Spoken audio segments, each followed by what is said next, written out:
Hello everyone, welcome to my YouTube channel Eminent Galaxy. This video is for MSc Physics first year students, and in this video we are going to discuss the chapter number 3 of Quantum Mechanics part 1. And in this chapter we have already discussed about the wave function, normalization of wave function, and phase of the wave function, and the time dependent Schrodinger equation. And now we are at the last topic of this chapter, that is time independent Schrodinger equation.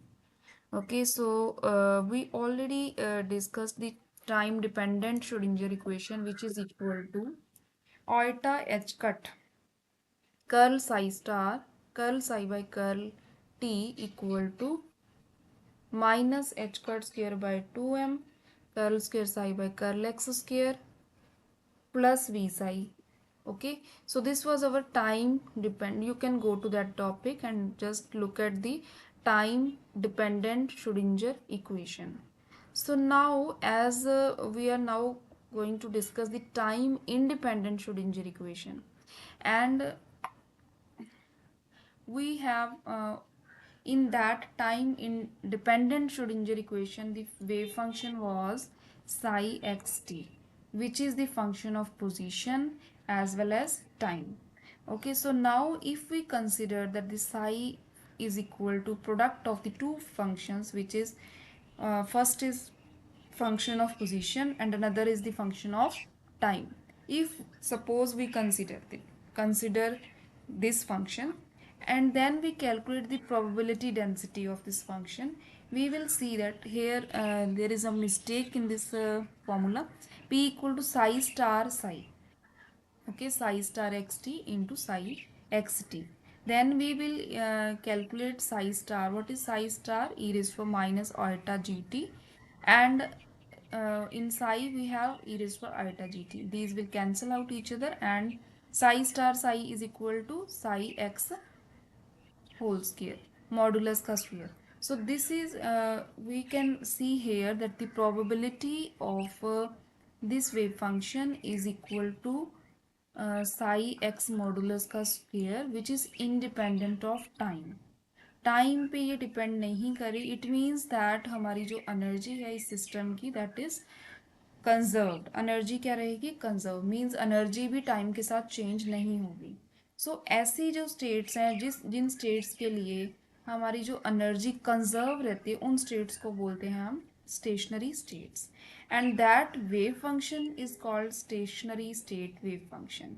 So this is very important. Okay, so now if we consider that हमारा जो wave function है वो क्या है? Sai X into F T, means product of wave function and the function which is function of time.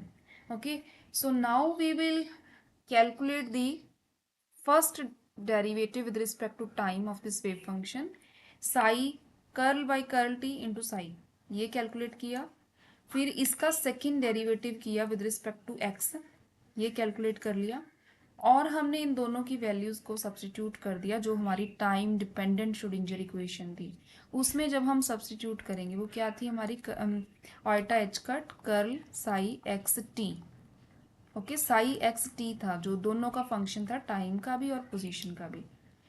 Curl T equal to minus H cut square by 2m curl square psi by curl X square plus v into psi. Okay, psi हमारा X T का function था, यहाँ पे भी x T का function था. तो इसमें जब हम वैल्यू सब्सटीट्यूट करेंगे, साई एक्स टी की ये वाली वैल्यू और इसका जो फर्स्ट डेरिवेटिव है विद रिस्पेक्ट टू टाइम इसकी वैल्यू, और second derivative with respect to X ये वाली, जब हम वैल्यू सब्सटीट्यूट करेंगे तो फिर हम क्या करेंगे? इसमें इसको ऑयटा एच कट के साथ डिवाइड कर देंगे.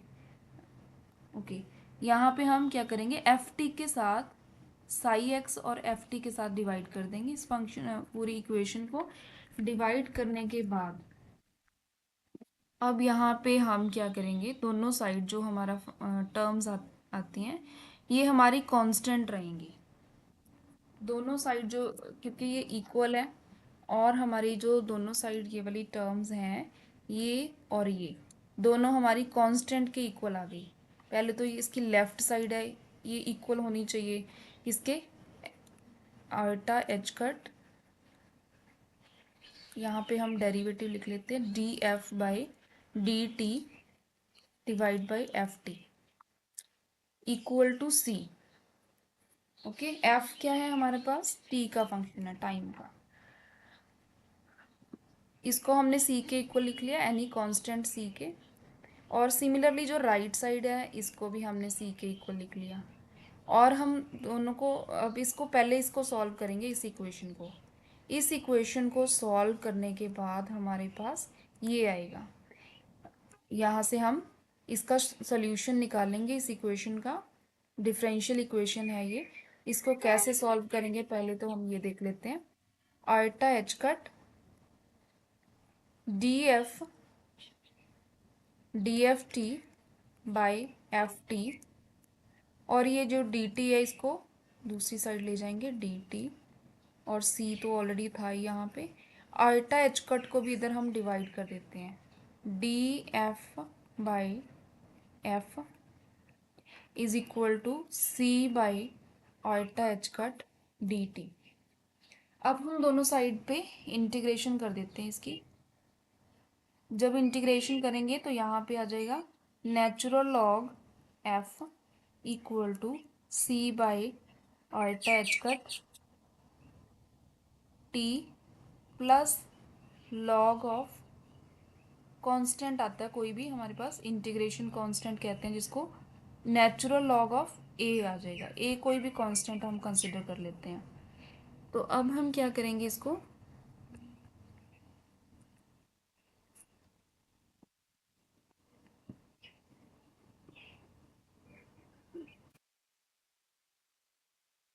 अब हमारे पास आ जाएगा log natural log F minus natural log A equal to C T by आल्टा एच कट।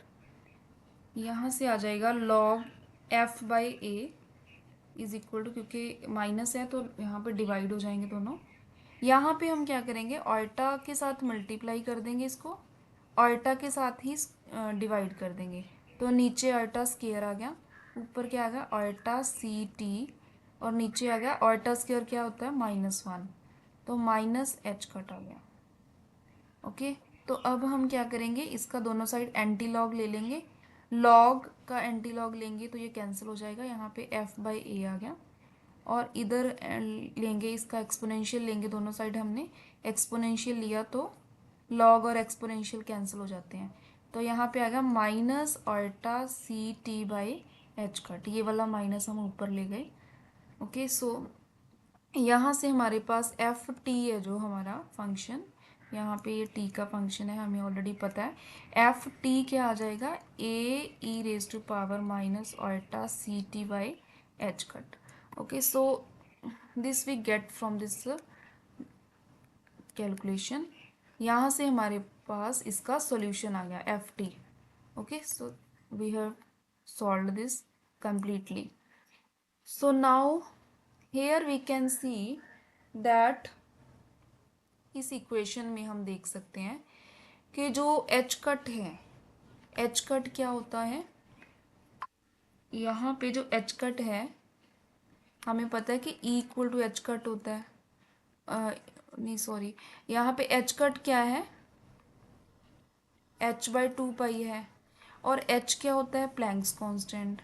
और प्लैंक्स कांस्टेंट की जो यूनिट्स होती है ना, वो जाउल सेकंड होती हैं। तो यहाँ से हमें ये पता चलता है, जाउल सेकंड का मतलब ये है कि जो एनर्जी है इस जो एच कट है इसको हम लिख सकते हैं energy into time, energy into time की फॉर्म में ये होता है। ओके, तो इसका मतलब एच कट की अगर अगर unit, H cut is equal to energy into time, तो ये वाला जो ऊपर सी है, ऊपर क्या है सी इंटू टी। ओके, सी कांस्टेंट इंटू टाइम, इसका मतलब ये है कि टाइम तो है ये ऑलरेडी हमारे पास, तो ऊपर ये जो कांस्टेंट है सी, ये एनर्जी के इक्वल होना चाहिए, तभी हमारे पास ये इक्वेशन बैलेंस होएगी। एनर्जी इंटू ये टाइम आ गया। ओके, मीन्स नीचे जो एच कट है ये, और ऊपर सी इंटू टी, दोनों की यूनिट्स तो सेम होनी चाहिए ना। तो इसीलिए हम यहाँ से ये कह सकते हैं कि जो कांस्टेंट सी है that is equal to energy. Okay, C को हम एनर्जी के इक्वल लिख देंगे। तो हमारे पास ये जो एफ था, एफ क्या आ गया, A E raised power minus ऑल्टा E T by H cut. C को हमने ई के साथ इक्वल कर दिया, ठीक है, ई सी ई के साथ रिप्लेस कर दिया। तो यहाँ से अब हम ई की जब वैल्यू पुट करेंगे एच कट ओमेगा, तो हमारे पास एफ क्या आ जाएगा, A E raise to power ऑल्टा, ई की वैल्यू पुट की H cut omega T by H cut के साथ एच कट कैंसिल हो गया, और A E raise to power iota omega T आ गया। ओके,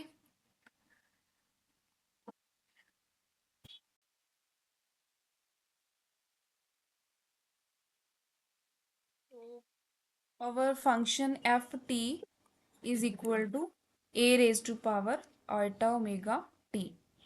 ओके, हमारे पास एफ टी की वैल्यू आ गई ए ई रेज पर iota omega minus iota omega T. So now we will substitute this value of C. Second equation थी जो हमारी, सेकेंड इक्वेशन को भी हमने सी के साथ इक्वेट किया था, minus H cut square by two M D square psi by D X square plus V psi equal to C psi था। ओके, तो यहाँ पे भी हमारे पास सी को भी हमने ई के साथ यहाँ पे भी रिप्लेस कर दिया, तो ई साई आ गया। So this becomes the time independent Schrodinger equation. ये हमारी इक्वेशन बन गई टाइम इंडिपेंडेंट। यहाँ पे जो साई है, Sai is not Sai X T, Sai is only function of x. Okay, so now शुरू में जो हमने फंक्शन लिया था, सपोज किया था psi X T equal to psi X into F T, तो एफ टी की वैल्यू अब यहाँ पे हम सब्सटीट्यूट कर देंगे, ई रेस्ट पर माइनस अल्टा ओमेगा अल्टा E T by H cut, ये वाली वैल्यू हमने यहाँ पे सब्सटीट्यूट कर दी। तो यहाँ से अब हम प्रोबेबिलिटी निकालेंगे तो भी हमारे पास psi star X into psi X आ जाएगा।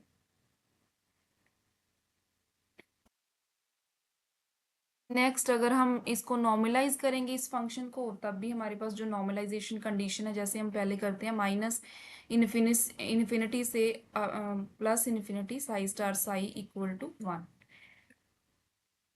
So now next we have the example 3.4. In this example we have given zero energy.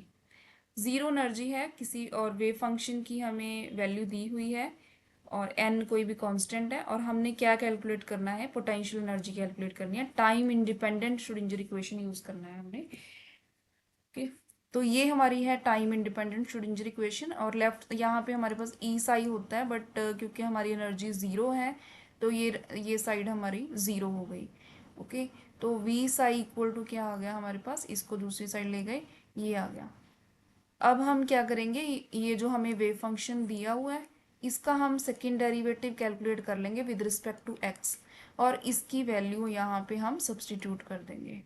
Okay, तो ये तो सिंपल ही है, हमने सिर्फ डेरिवेटिव इसका लेना है, डेरिवेटिव की वैल्यू इसमें सब्सटीट्यूट करनी है, सेकेंड डेरिवेटिव लेना है विद रिस्पेक्ट टू एक्स, और इसकी वैल्यू हम यहाँ पे सब्सटीट्यूट करके v की वैल्यू कैलकुलेट करनी है जो हमारा पोटेंशियल एनर्जी है। ओके, तो ये हाँ, यहाँ से हमारे पास ये आ गई पोटेंशियल एनर्जी।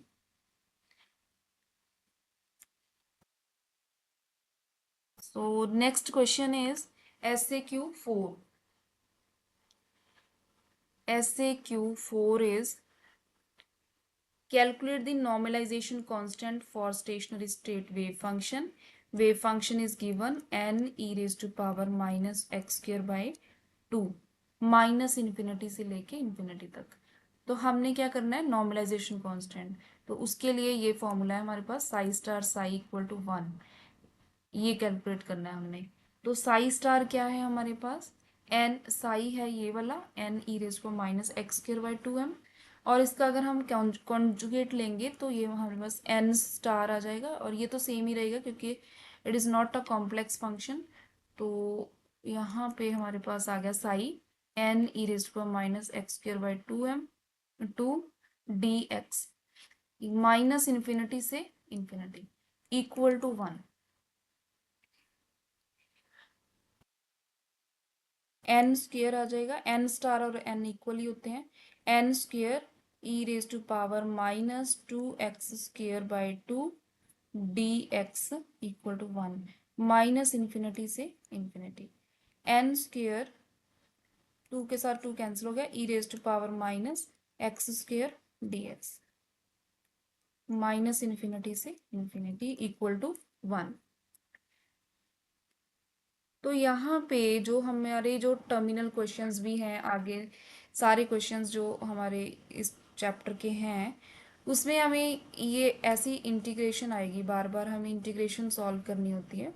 तो इंटीग्रेशन को सॉल्व करने के लिए जो बहुत हमारे काम आने वाला फॉर्मूला है वो मैं यहाँ पे बताने वाली हूँ। वो क्या है कि 0 to इन्फिनिटी, इस इंटीग्रेशन स्टैंडर्ड इंटीग्रेशन को हमने याद रखना है। 0 to infinity x raise to power m E raise to power minus A X की पावर n dx, ये स्टैंडर्ड इंटीग्रल हमने याद करना है।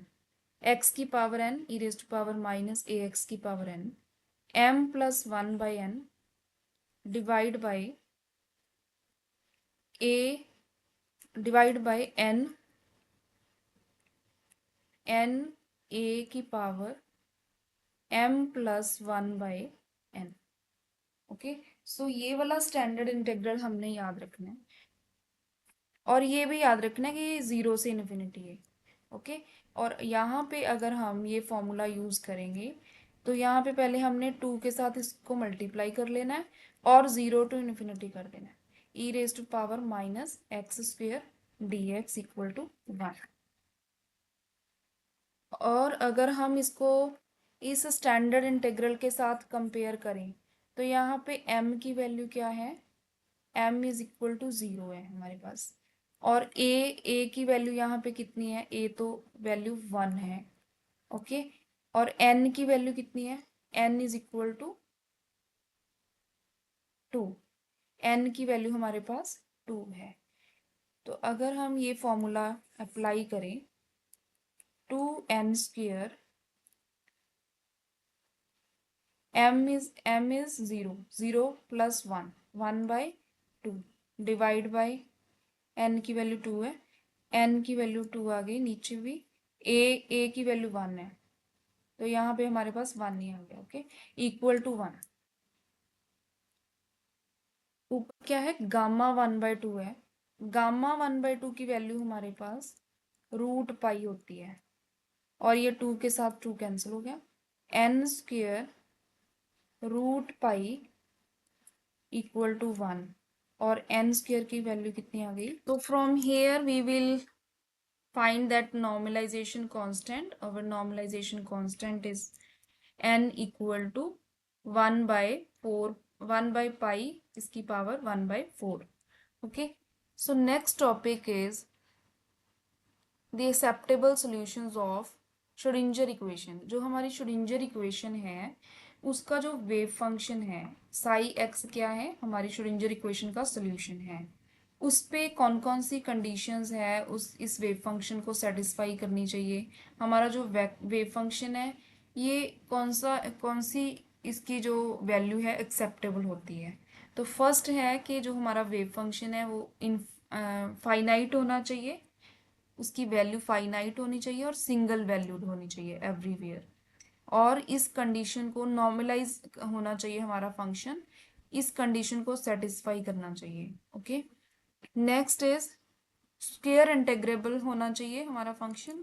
Function is should be square integrable. Square integrable का मतलब यही है कि हमारी जो प्रोबेबिलिटी है, हम वेव फंक्शन का जब स्क्वायर कर देते हैं और इसकी जो इंटीग्रेशन है स्क्वायर इंटीग्रेबल, इसकी वैल्यू 1 होनी चाहिए। ओके, अगर 1 नहीं है इसकी वैल्यू तो हमारा वेव फंक्शन एक्सेप्टेबल नहीं होगा।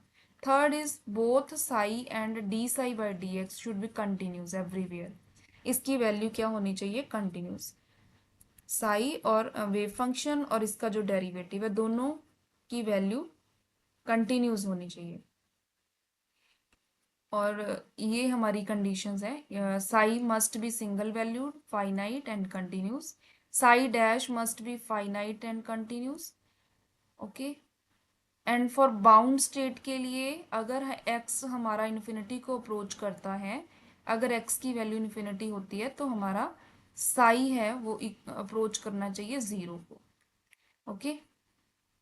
बाउंड स्टेट के लिए psi approaches to zero as X approaches to infinity. ये कंडीशंस हमारे वेव फंक्शन को सेटिस्फाई करनी चाहिए।